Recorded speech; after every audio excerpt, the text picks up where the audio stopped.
Welcome to Time News Studios.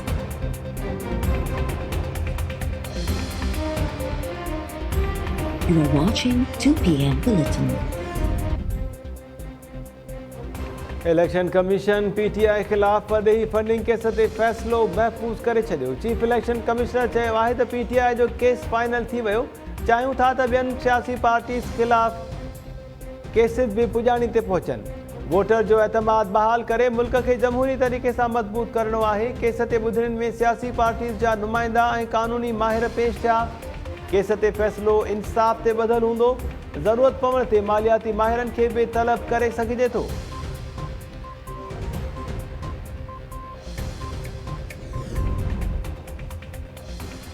मुल्क में अमेरिकी डॉलर जी लगातार उॾाम जारी। इंटरबैंक में डॉलर ₹2.04 महांगो। एक अमेरिकी डॉलर जो मुल्ह ₹212 थी वियो।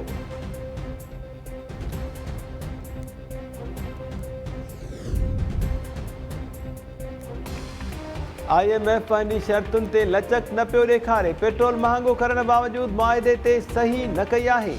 वफ़ाक़ी घरू वज़ीर राणा सनावला चयो आहे त अॻूणी हुकूमत IMF सां अहिड़ो मुआहिदो कयो जेको पाकिस्तान जी हालतुनि तहत न हो। PTI खे ग़लती मञी मीसाक मईशत ते ॻाल्हाइणु घुरिजे। PTI मईशत खे एतिरो त ख़राबु कयो आहे जो उनखे कंट्रोल करणु ॾुखियो थी वियो आहे। डॉलर जो मुल्ह वधण जो कारण IMF सां मुआहिदो न थियणु आहे। जीअं ई मुआहिदो थियो त डॉलर खे ₹182 ते आणींदासीं।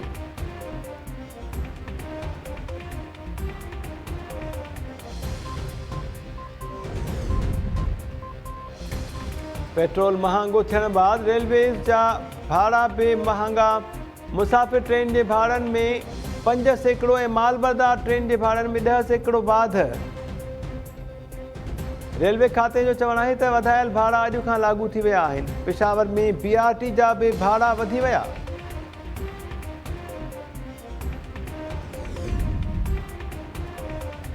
शहीद बेनज़ीर भुट्टो जी 69वीं सालगिरह अॼु मल्हाई पई वञे। लाड़काणो में म्यूनिसिपल स्टेडियम ते सालगिरह जी मुनासिबत सां जलसे जूं तयारियूं मुकमल।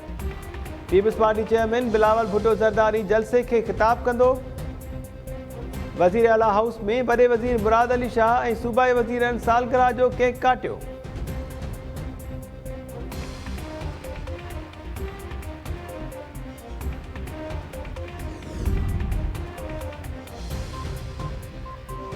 ज़िमनी चूंडुनि दौरान अमन अमान में ख़लल जहिड़ा वाक़िया बल्दियाती चूंडुनि में न थियणु घुरिजनि। पुलिस अहिड़ो प्लान तयारु करे जो को बि शरपसंद पोलिंग स्टेशन वटि न अची सघे। वॾे वज़ीर जूं बल्दियाती चूंडुनि बाबति तयारियुनि जे जाइज़े लाइ इजलास दौरान अमन अमान यकीनी बणाइण जी हिदायत।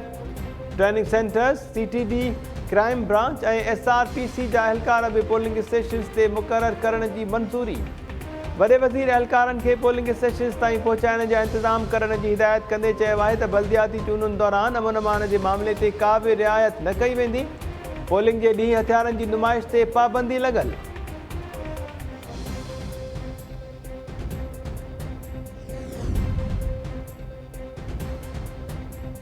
छा एहतिसाब अदालतुनि मां जवाबदारनि जी बरियत जो नैब वटि हिसाब किताब आहे? सुप्रीम कोर्ट एहतिसाब अदालतुनि मां जवाबदारनि जी बरियत बाबति रिपोर्ट तलब करे वरिती।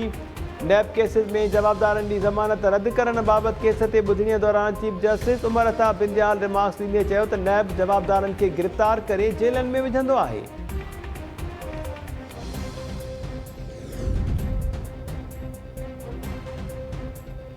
डॉक्टर आमिर लियाकत जी क़बर कुशाई ऐं लाश जे पोस्टमार्टम जे लाइ 6 रुकनी मेडिकल बोर्ड क़ाइमु। पुलिस सर्जन डॉक्टर सुमैया जी सरबराही में बोर्ड जे क़याम जो नोटिफिकेशन जारी। बोर्ड 23 जून ते सुबुह जो आमिर लियाकत जी क़बर कुशाई कंदो। 9 जून ते MNA आमिर लियाकत जो कराचीअ वारे घर मां लाश हथायो हो।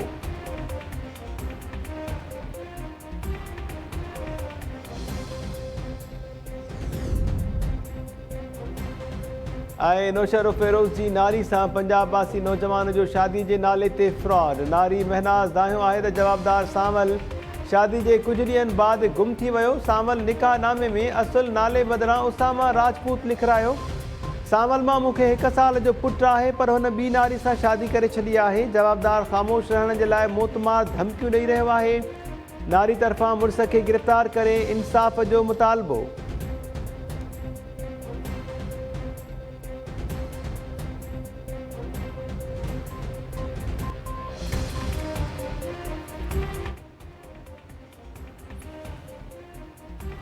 अस्सलाम वालेकुम नाज़रीन, टाइम न्यूज़ में अवां खे भली कार चऊं था। मां आहियां महताब अली नूर। हेडलाइन्स मां ॾिठियूं, बुलेटिन सां गॾु हाज़िर थियूं था शॉर्ट ब्रेक खां।